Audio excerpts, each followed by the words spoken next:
한국항공우주연구원은 누리호 발사 성공의 핵심 역할을 했지만 정작 연구원들은 야근 수당조차 제대로 받지 못하고 있습니다. 별도 재원이 없다는 게 항우연 측의 해명인데 YTN 취재 결과 감독기관의 지적을 받았을 때는 남는 예산으로 수당을 지급했습니다. 박기환 기자입니다.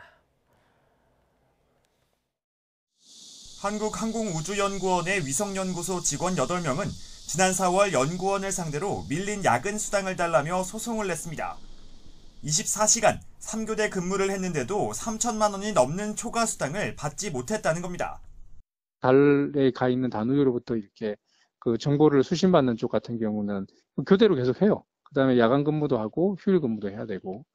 항우연 측은 초과 수당 재원이 별도로 없어 지급할 수 없었다며 대신 보상 휴가를 줬다고 반박했습니다. 특히 공공기관이 준수해야 하는 기획재정부의 인건비 지급 지침을 이유로 들었습니다.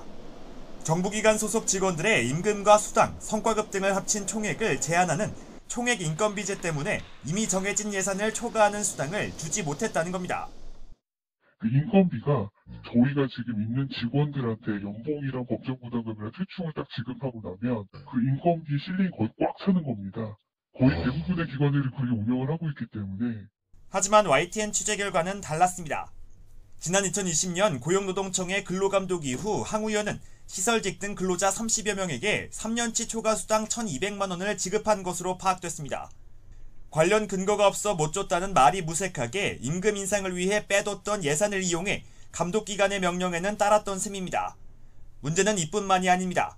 휴직과 채용 지연 등으로 많게는 1년에 15억 원이 넘는 인건비가 사용되지 않았는데도 초과 수당은 지급하지 않았습니다.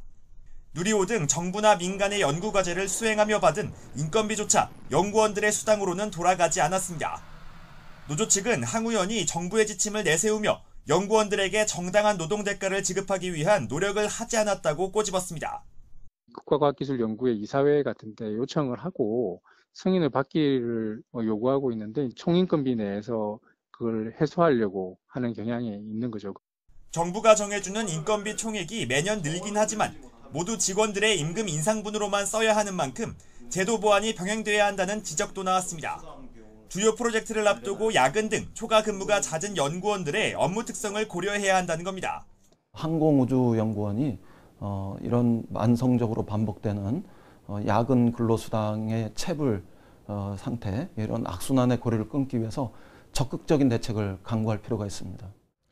우주산업 7대 강국이라는 화려한 성과는 묵묵히 땀 흘려 일한 연구원들이 있었기에 가능했다는 분석이 많습니다.